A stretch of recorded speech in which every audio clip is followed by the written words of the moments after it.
no final do dia o bodybuilding é um desporto que não é sobre ciência.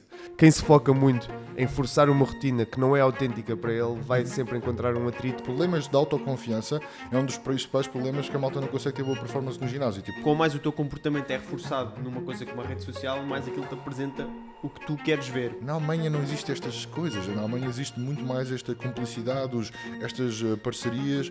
Porquê? Porque eles não estão a tentar sobreviver, que é aquilo que todas as pessoas em Portugal estão a fazer neste momento. Há muito esta competitividade e raramente agora já se faz tipo estas collabs, tipo tranquilamente um com o outro, sem tipo quem é que tem a pila maior, desculpem lá a expressão. A negatividade ganha sempre nas redes sociais. A exposição traz resultados não lineares. A forma como tu dispões vai-te alavancar e mostrar-te a mesas que tu não terias outra oportunidade de te sentar. Ninguém quer patrocinar alguém que admite os esteroides anabólicos. É a única razão. Ponto final.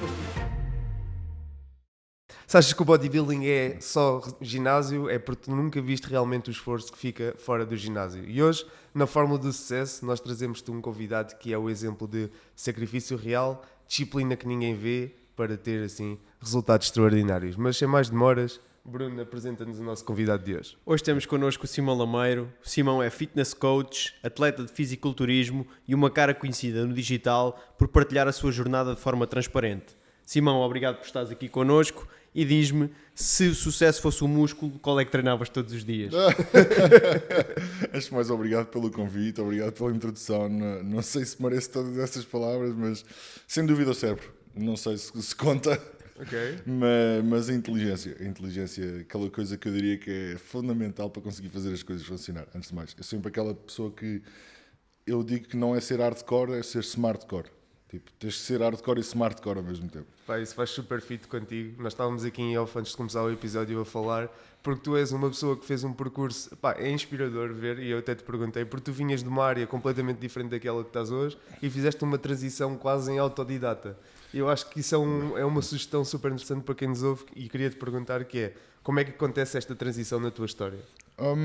Eu sempre fui uma pessoa ligada ao desporto, ou seja, eu comecei a fazer balé nos primeiros anos da minha vida durante quase 10 anos, fiz hóquei patins, salto à vara, federação e etc. Ou seja, sempre fui ligado à área do desporto, mas também os meus pais, sendo do mundo da música, puseram-me na música, aprenderam um instrumento. Ou seja, chegou ali uma altura onde o desporto não correu muito bem porque no hóquei patins a quantidade de doses que partes é um bocadinho exorbitante e mais sendo mais, tipo, não vais fazer.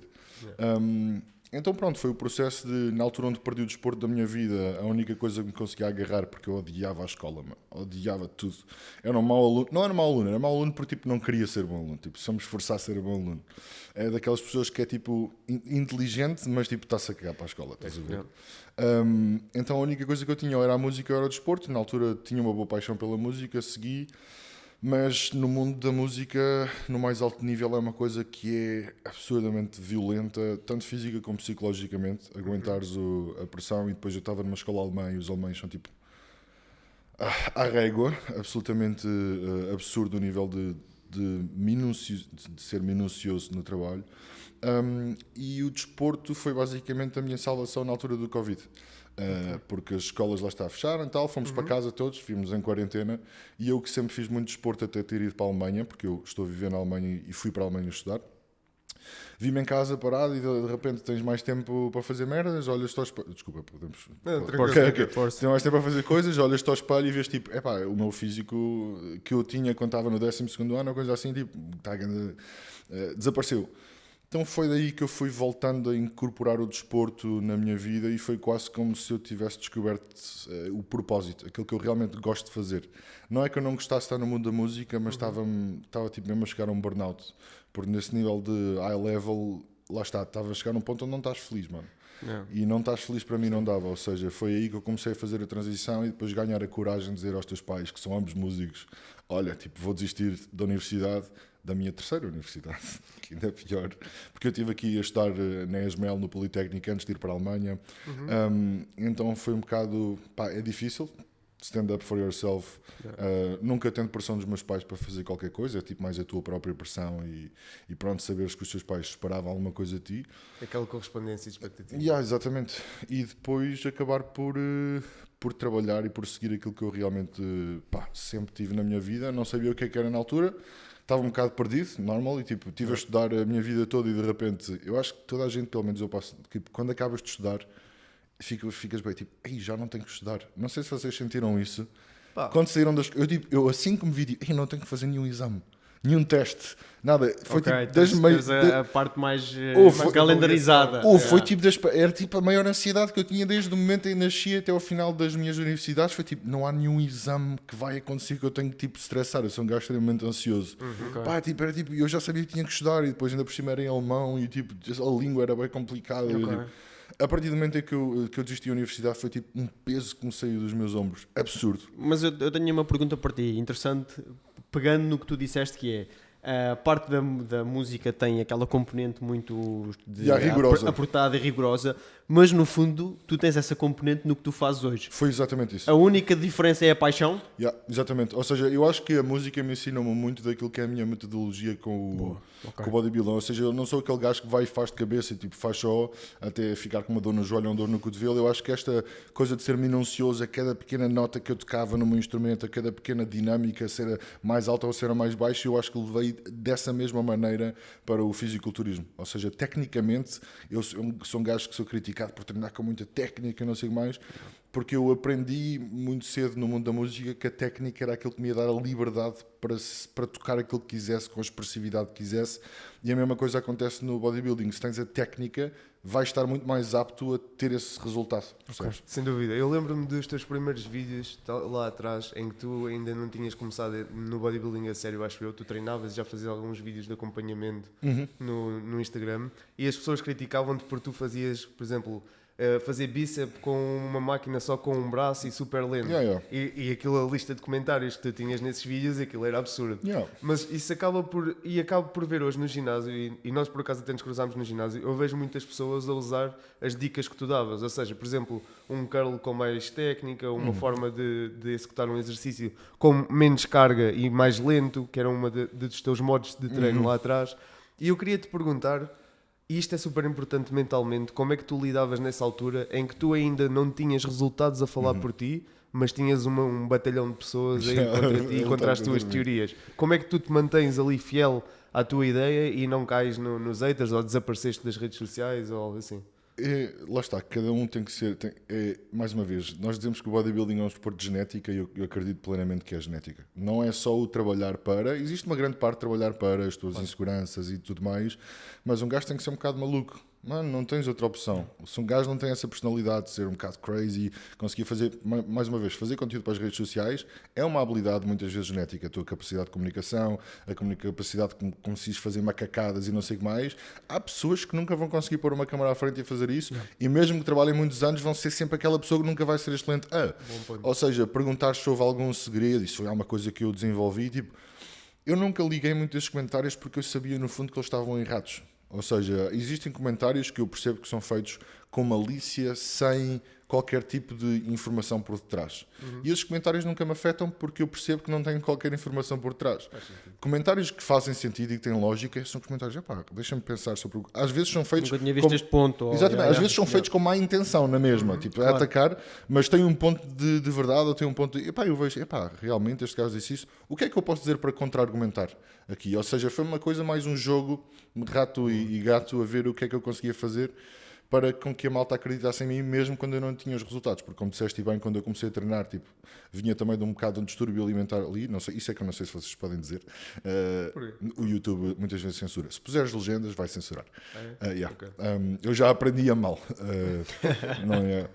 Portanto, foi só isso, um bocado ser cega e continuares a andar, mas mais do que isso seres conhecedor, porque se tu souberes que a informação que estás a passar pode estar correta, mais uma vez, admito, muitas das coisas que eu dizia não era tipo 100% verdade. Faz um bocado parte da jornada, acho eu. Claro. Há uma coisa que me fascina na tua jornada, que é a parte que já falámos um pouco aqui em off, mas que acaba por contribuir neste teu dia-a-dia, ou seja, tu estudas muito, apesar de agora não teres um exame, não teres a escola, tu estudas muito e estudas uma área que muitas das vezes é, para já, controvérsia em algumas opiniões e às vezes o que está correto não está propriamente acessível de forma fácil, ou seja, requer profundidade, requer reflexão, requer testes. Porquê? Porque tu fazes testes para alta performance, ponto final. Estamos a falar aqui de um desporto de alta performance. Esse tipo de estudo requer que tu te dediques e tu não estudas só, tu treinas, tu tens os teus clientes, tu fazes um trabalho todo. Como é que tu consegues fazer esta gestão de, é algo que é pensado, ou seja, tenho um slot para estudar, tenho um slot para treinar, tenho um slot para as minhas orientações, ou é algo que vai só, olha, tenho agora aqui um bocadinho e pego... Eu não estudo de forma normal, ou como é que se diz? Convencional.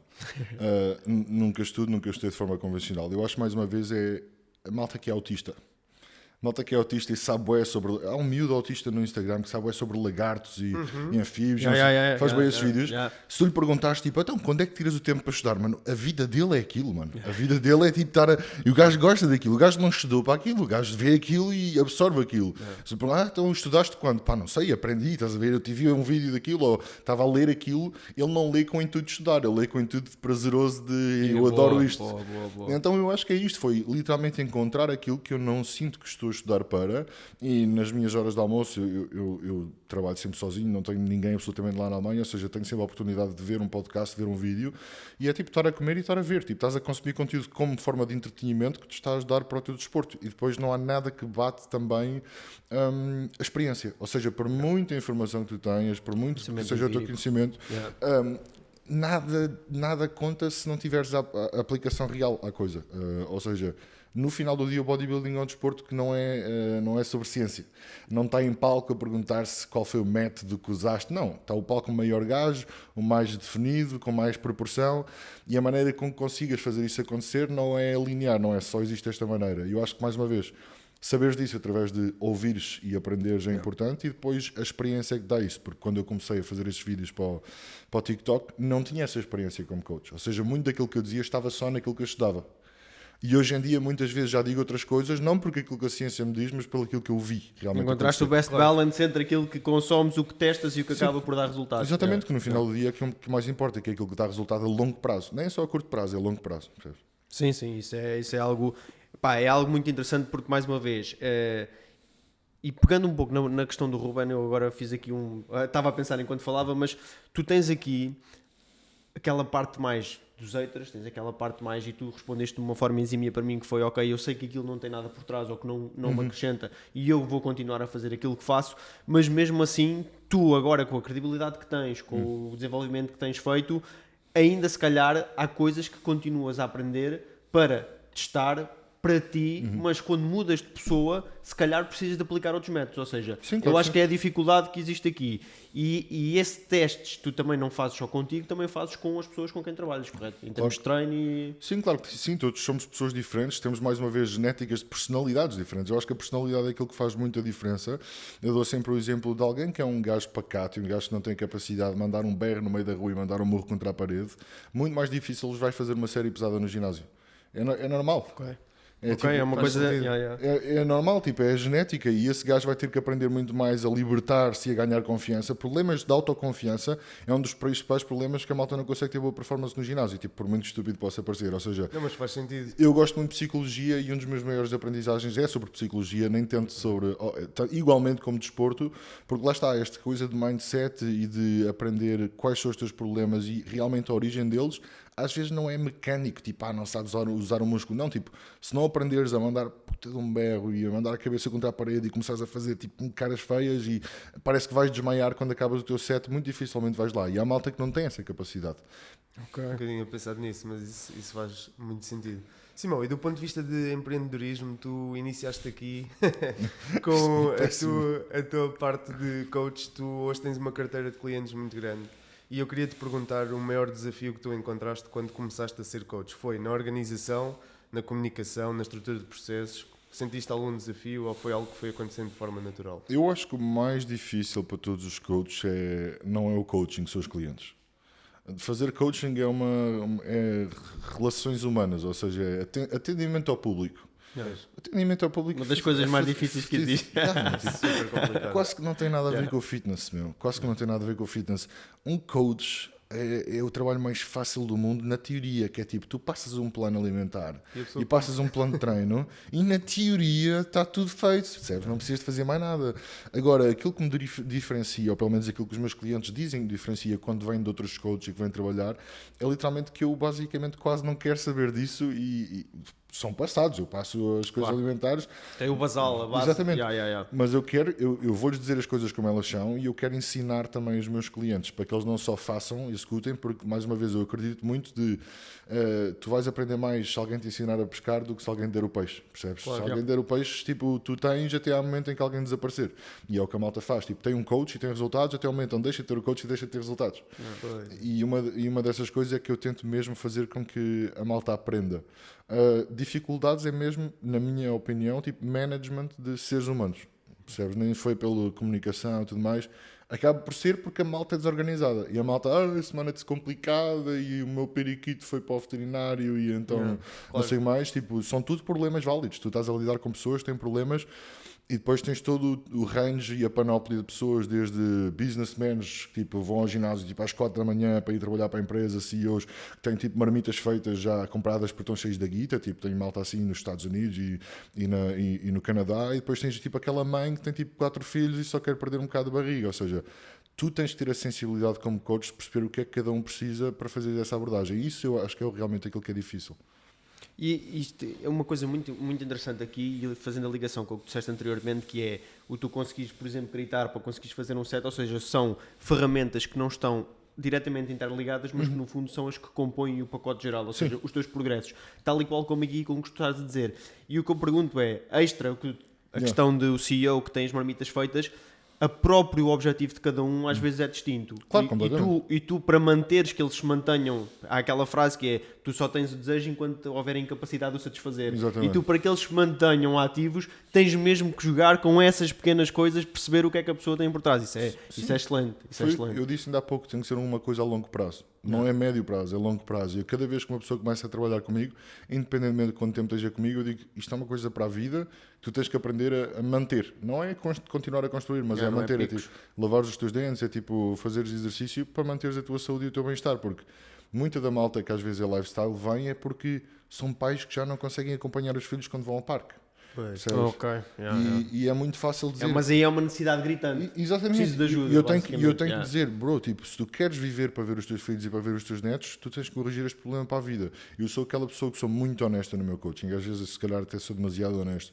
Mas isso é daquelas premissas que eu digo a todos os meus clientes é, se vens trabalhar comigo, vais trabalhar com um gajo que é extremamente honesto. E a maior parte das vezes a resposta que eu tenho foi, essa foi a razão pela qual eu te escolhi. Se a malta já conhece isso em mim. Claro. É a tua identidade Mas também. não sentes que essa razão também pode levá-los a trocar de coach? Ou já sentiste isso alguma vez? Claro que sim, claro que sim. Qual é que é o problema? Cada pessoa se dá melhor com uma abordagem. Se me dizem, tipo, eu não sou aquela pessoa que tem problema quando alguém diz, tipo, não curti do acompanhamento do Simão, tipo, nem toda a gente pode namorar comigo e dizer que eu sou um bom gajo. Tipo, porque é que eu irei de assumir todas as pessoas que vão trabalhar comigo dizem que o Simão é grande coach? Pá, cada pessoa precisa de uma namorada diferente, uma que tem mais, lá está aquelas línguas de afetos, não é? Se é o palavras ou de contacto ou aquilo que seja. É a forma que encaixa naturalmente. Exatamente. Cada pessoa encaixa bem com o seu coach e cada coach trabalha de maneira diferente, cada pessoa trabalha de maneira diferente e é diferente, portanto é natural que alguém tipo, faça o acompanhamento contigo e diga tipo, não gostei. Mas eu, por acaso, sou daqueles gajos que tento sempre dizer, olha, se tu não gostas de alguma cena que eu estou a fazer, diz-me que eu mudo. Eu digo, tipo, eu sou honesto contigo, se é honesto comigo. Diz-me porque é que não gostas. Simplicidade. Exatamente. E do ponto de vista de... Tu te disseste ainda há pouco que trabalhavas sozinho. Do ponto de vista de gestão de tempo, houve alguma fase da tua vida em que estavas a trabalhar horas a mais? Nunca sentiste isso? Eu não trabalho horas a menos, nunca.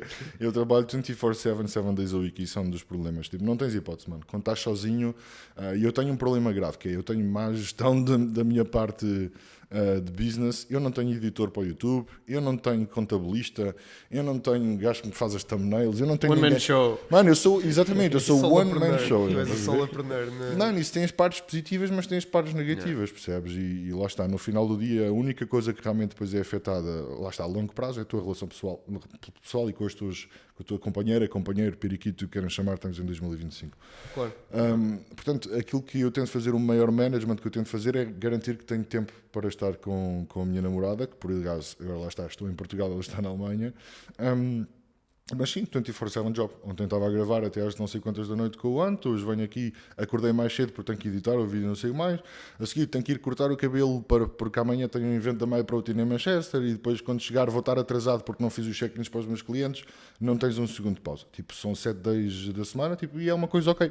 Mais uma vez, não é porque eu estudo, não é porque eu quero, é porque eu gosto. E por ti entregas. E, acima de tipo, tudo. é uma cena que eu... Mas era esse ponto que eu queria É naturalmente, retirar. é natural. Porque imagina, hoje fala-se muito daquela questão do equilíbrio, lifestyle e um equilíbrio, uma vida equilibrada. E tu disseste uma coisa importante que é, muitos de nós tentamos forçar esse lifestyle de trabalho para te sentir super produtivo, só que aquilo não é orgânico, aquilo não vem de dentro de ti. Tu fazes isso de forma natural porque tu gostas. Percebes? E era uma das mensagens que eu queria deixar neste episódio é, quem se foca muito em forçar uma rotina que não é autêntica para ele, vai sempre encontrar um atrito e nunca vai ter este sentimento de ok, eu trabalho 24/7 nos 7 dias da semana, mas eu faço isso porque eu gosto. E acho que é muito importante quando tu descobres isso, e os japoneses têm um termo que é o Ikigai, que é onde tu encontras os matches todos de todas as áreas da tua vida e consegues viver em harmonia, apesar de estás assoberbado em trabalho. Sim. Às vezes vais sentir cansaço, mas algumas das vezes acho que vai ser recompensador. E uma das coisas que eu te queria perguntar também é, dentro do mundo do ginásio há alguma competitividade? Ou seja, as pessoas, e cada vez mais as pessoas posicionam-se como eu sou o melhor nisto, eu sou o melhor daquilo. Como é que tu lidaste com este mundo de competitividade alavancado pelas redes sociais? Eu acho que não é do mundo do ginásio, em tudo no geral. O Ant queixou-se do mesmo ontem, quando a gente falou para o post de câmara, que tipo, há muito esta competitividade e raramente agora já se faz tipo estas collabs. Tipo, tranquilamente um com o outro, sem tipo quem é que tem a pila maior, desculpem lá a expressão, mas eu nesse aspecto ganho porque me isolei tanto do mundo no sentido tipo de Portugal. Tipo, se Portugal fosse o mundo, eu não tenho conexão nenhuma com a malta que está aqui porque estou na Alemanha, que quase não sinto isso porque sou mesmo tipo Lonely Wolf, estás a ver? Ok. Na altura, e sim, há sempre aqueles bifes e tal, mas eu estou na Alemanha, não faço a mínima ideia para já quem é que são a maior parte das pessoas, mesmo influencers às vezes em Portugal. Ou seja, se te distanciares isso, pá, lá está, faz parte da profissão às vezes entrares, que é para teres mais visibilidade. Ou seja, se alguém diz uma coisa que é estapafúrdia, vais lá. Mas esta competição que estás a dizer não saudável, na minha opinião, deriva principalmente por uma coisa: dinheiro. Tipo, é dinheiro. Porque eu na Alemanha não vejo isso. Na Alemanha não existe estas coisas. Na Alemanha existe muito mais esta cumplicidade, estas parcerias. Porquê? Porque eles não estão a tentar sobreviver. Que é aquilo que todas as pessoas em Portugal estão a fazer neste momento. Cada um pela sua. Se eu vou fazer um vídeo com outro coach que também faz coaching, eu estou a promover o coaching dele, eu não posso, estás a ver? Esta cena de admitires que eu posso não ser o melhor coach para todas as pessoas, não existe, percebes? O Tiago Guimarães é o melhor coach para toda a gente porque tem um atendimento 24/7. Tipo, isto é um mercado, lá está, que cada um por si, percebes? Mas acho muito pela parte financeira, não por mais nada. Sim, no fundo, porque isso passa a ser a maior prioridade em vez de estás a fazer um ecossistema de crescimento. Porque o próprio fisiculturismo cresce, o marketing, seja o que for, acaba por ser mais do calma, eu não vou fazer um vídeo com o Simão porque ele tem clientes ou ele pode-me roubar aqui alguns clientes. E eu acho que isso limitas não só a individualidade, mas limitas uma nação. A indústria. E isso acaba por ser algo que é baseado no que tu dizes, ou seja, quando não estás a querer prover as tuas necessidades básicas, não te consegues desapegar dessa ideia. Sim. Mas relativamente a isso tenho uma pergunta para ti, que eu acho que tu nisso és genial a alterar as abordagens nos vídeos e etc. Quanto ou quão é que as redes sociais fazem parte do teu crescimento? E não quero que quantifiques em si, mas imagina, eras o mesmo Simão com o mesmo conhecimento para ti, quão mais te veio tornar fácil a tua exposição para teres mais clientes, para teres mais oportunidades com marcas e patrocínios? É 100% do trabalho. 100% é redes sociais.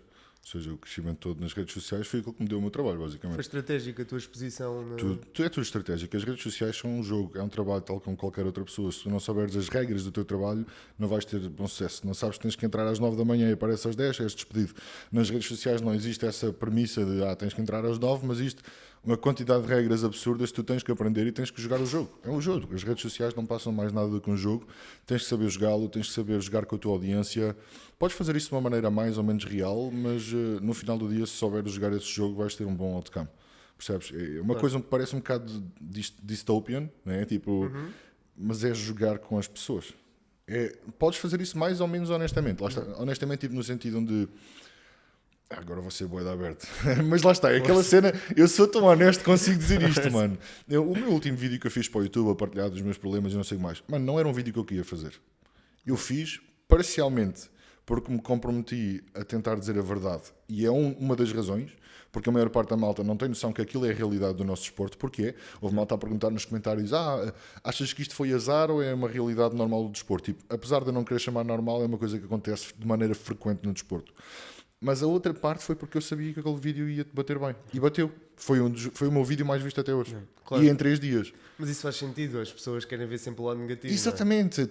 A negatividade ganha sempre nas redes sociais. Tudo aquilo que eu faço... E na mídia normal, Sim, exatamente. Os canais que perpetuam crimes ou catástrofes, Tem não sei o quê. É a o única drama. razão pelas quais as televisões ainda continuam a passar notícias, não é? É o drama todo.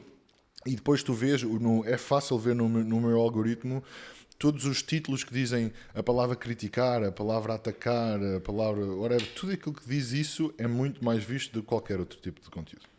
Ou seja, no final do dia, estas redes sociais é um jogo que tem que ser bem jogado. E as pessoas que consomem, lá está, não sabem que estão no Matrix, muitas das vezes. Percebes?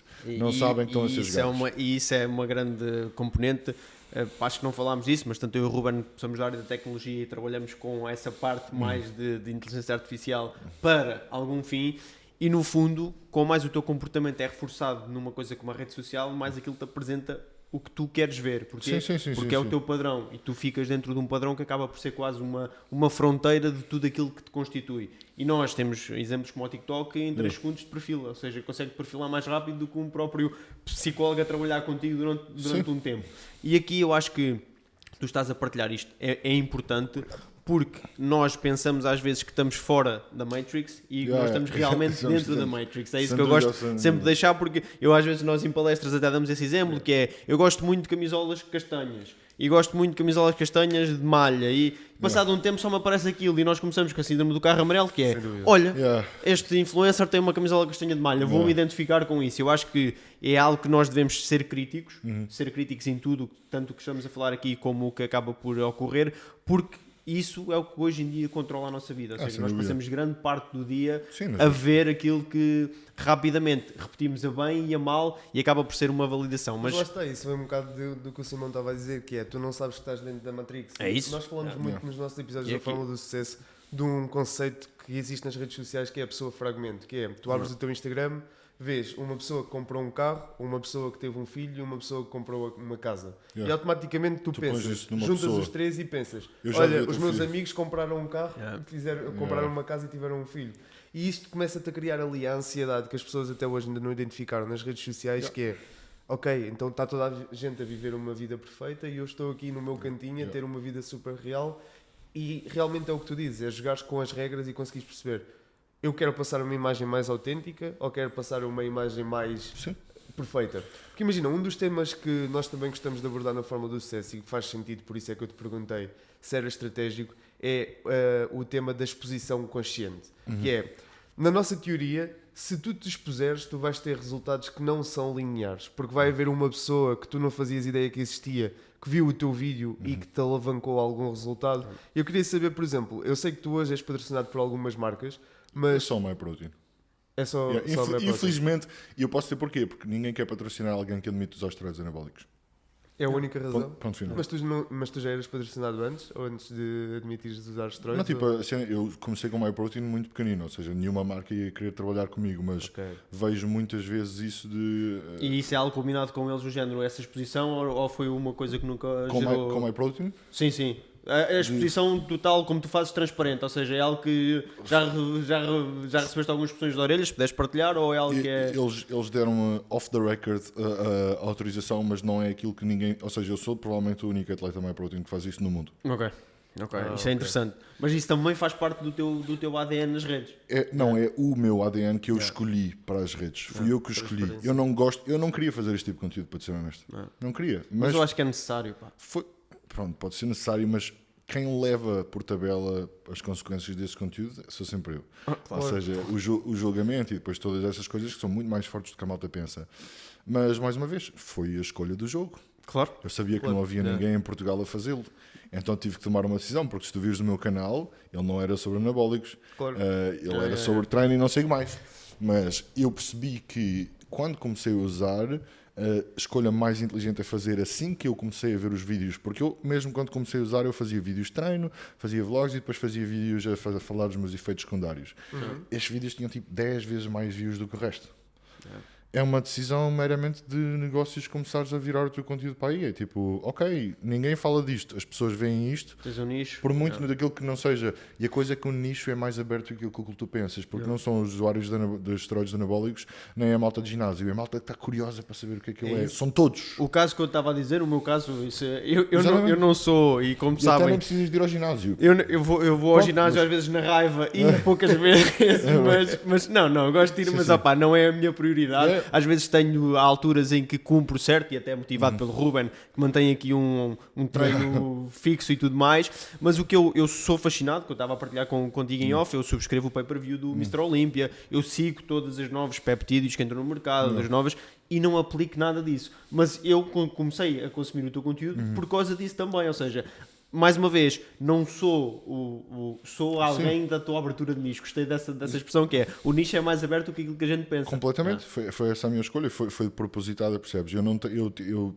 mais uma vez, se conheces como é que as redes sociais funcionam, quando mais aberto o teu nicho, mais potencial tens. Os maiores coaches em Portugal são os coaches que fazem lifestyle e se focam em perder peso, porque o percentual de pessoas que querem maior. perder peso, que fazem parte de Portugal, que nem sequer vão ao ginásio, é exorbitante, Sim, sim, é sim. maior do que alguém que vai só ao ginásio para construir massa muscular ou treinar peito ou quer que seja. Ou seja, foi uma decisão consciente, que foi uma decisão que demorei a fazer porque não era aquela que eu queria fazer, mas foi aquela que eu tomei e estou consciência tranquila. mais resultados. Claro que sim, eu não tinha dúvida que isso ia acontecer, porque lá está, é uma coisa completamente nova. Em Portugal não existe absolutamente ninguém abertamente a falar, pelo menos de maneira tão detalhada disso, ou falar dos seus efeitos secundários de maneira tão detalhada. E a coisa é que eu vivendo neste meio, sei que tudo aquilo que eu digo não é novo para as pessoas do bodybuilding.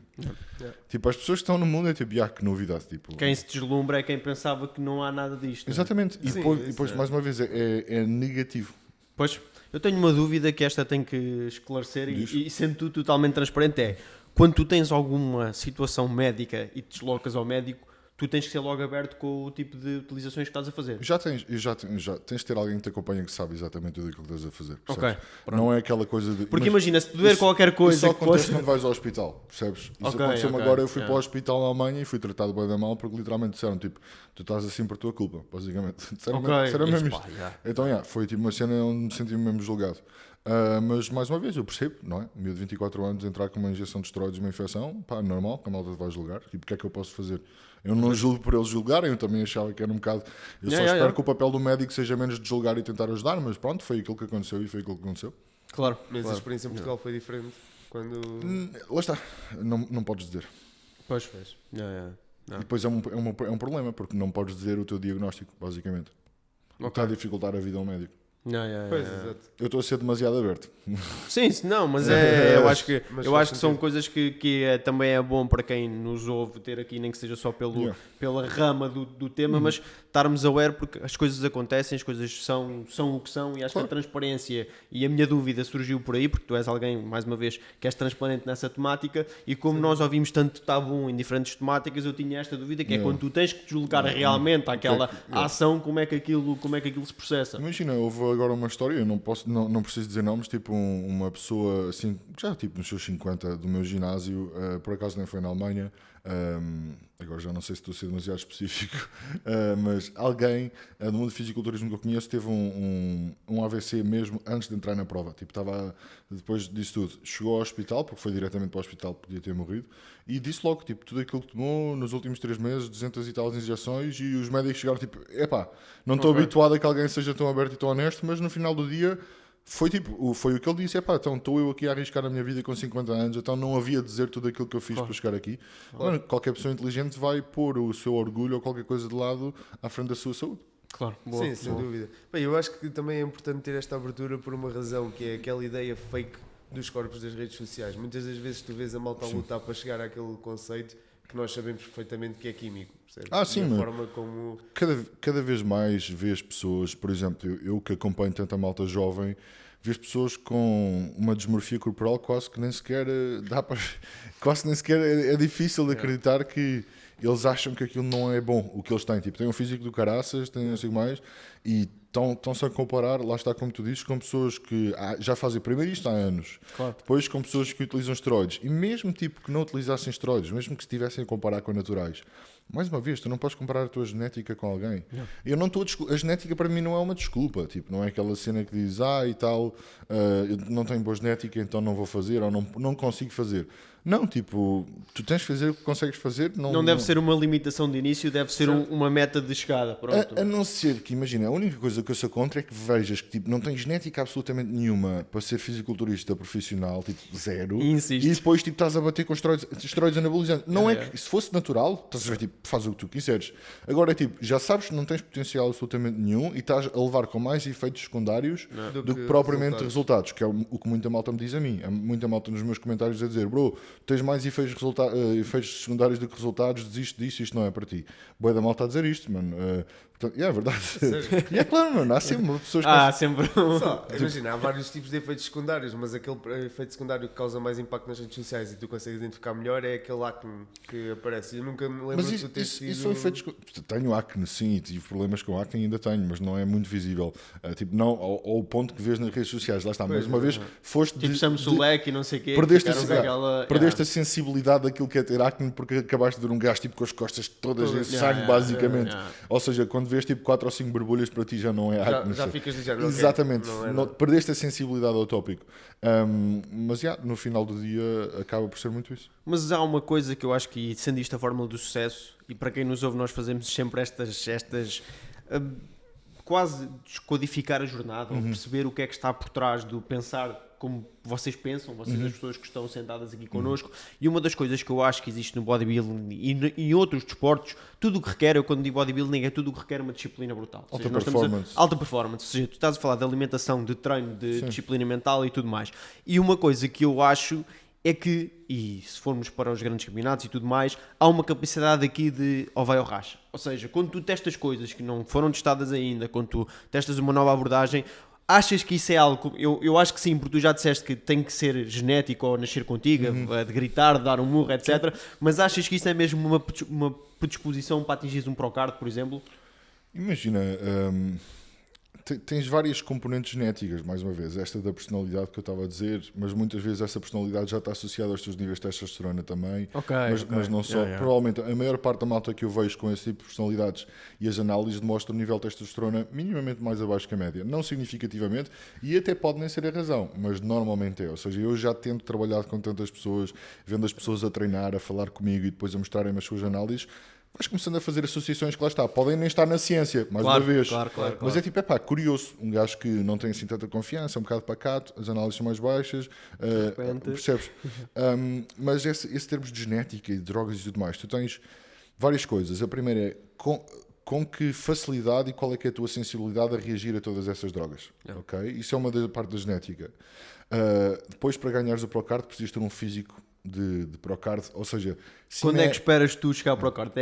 Desculpa interromper, mas é um objetivo que tens? É um objetivo que eu tenho, mais uma vez. Tipo, não acho que o tempo seja aquela coisa urgente. Mas vais Open? Sim. Okay. O meu objetivo é ir a Open. Eu sempre tive a ideia de ir em 2027. Mas vamos ver, mano, se não tiver a disponibilidade ou financeira ou de trabalho, porque lá está, eles competir envolve tirares muito tempo livre, pelo menos para estás a fazer mais cardio, ou dar mais passos, ou estás às vezes com menos cabeça para fazer as cenas. Então envolve uma parte financeira, depois uma parte social da namorada também ter que aturar contigo às vezes. Claro. Que faz parte do teu dia-a-dia, no fundo. Exatamente. Portanto, mas um bom bodybuilder com experiência acaba por se fazer uma prep cada vez mais facilmente. Ou seja, já não é tão afetado e consegue viver a sua vida normal quase. Ou seja, precisas ganhar experiência. Mas em termos dessa genética, depois também é a genética da capacidade de aguentar os efeitos colaterais. Há malta que toma gramas e gramas e não tem efeitos colaterais nenhuns. Há malta que toma tipo 200 miligramas de teste e ginecomastia, perde cabelo e tem acne e está em resultados nenhum. Exatamente. Ou seja, a tua capacidade genética de aguentar com as drogas é a maior parte dos resultados. É sempre um investimento ingrato, que é tu acabas por despender uma parte da tua vida e podes nem sequer ter nenhum resultado com aquele. Claro que sim, e é um despendimento tipo financeiro absurdo. Sim, sem dúvida. Absurdo. Simão, eu acho que é importante este episódio ter acontecido porque, para quem nos ouve lá em casa, às vezes sobra desculpa para o tempo que tem para atingir algum objetivo, e tu trouxeste aqui uma visão à fórmula do sucesso que nós até hoje não tínhamos tido nenhum atleta aqui, alguém que fizesse isto profissionalmente e alguém que conseguisse dar esta visão de que isto é um trabalho 24/7, isto acontece quando tem que acontecer e há uma disciplina por trás que ninguém vê, para depois trazer os resultados que toda a gente aplaude. E acho que a mensagem que eu queria tirar deste episódio era 2 pontos importantes, que é a parte da exposição consciente, ou seja, tu próprio disseste, tu expuseste de forma estratégica para atingir objetivos. E isto é importante.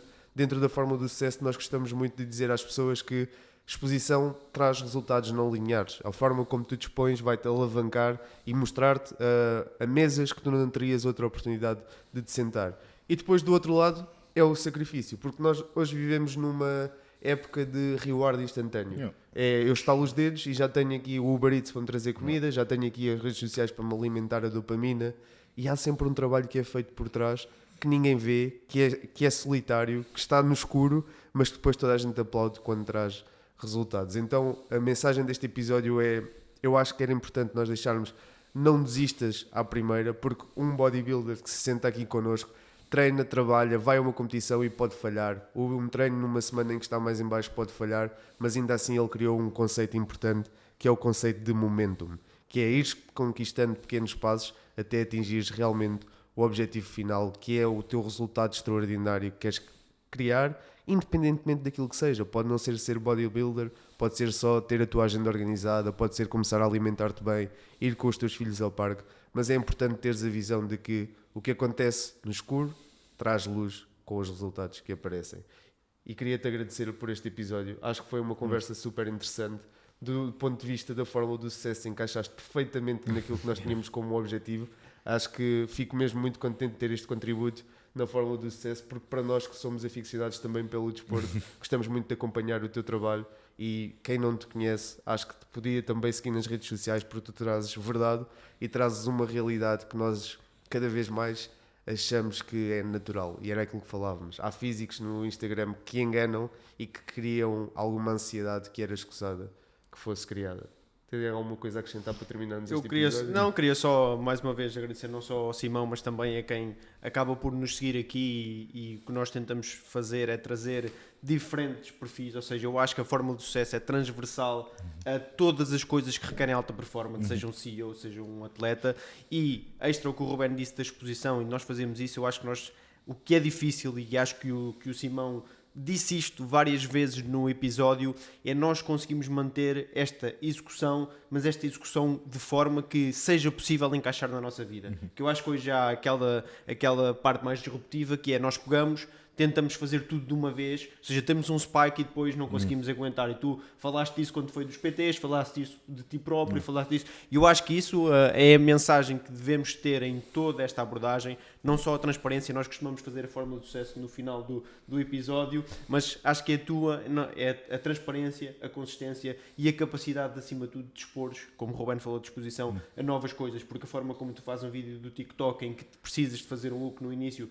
para atrair a atenção, que fizeste a tocar trompete, por exemplo, no ginásio, não é a mesma coisa quando tu começas a falar de um vídeo de quantas vitaminas tu tomas por semana, e tudo isso requer uma capacidade não só de adaptação, mas de aprendizagem, e era isso que queria deixar aqui no final do episódio. Não sei, Simão, se quiseres acrescentar alguma coisa. Agradecer o convite, acho que foram os pontos principais realmente que fizeram sentido referir. Um gajo também já está cansado, mas sigam, qual é que é a câmera? Vou falar para aquela. Sigam o podcast. Ok. Siga o podcast, porque ele merece, e tem que apoiar, que é para fazerem mais sessões de live. Portanto, a partir de agora espero que seja o primeiro de muitos lives. Sinto-me extremamente honrado por ter sido o primeiro a acontecer. Obrigado pelo esforço, obrigado por fazerem isto acontecer, e anytime I'll be here, any contacts I'll be here. E mais uma vez, beijinhos, abraços e bons treinos, que é aquilo que eu gosto de dizer. Impecável, muito obrigado. Obrigado.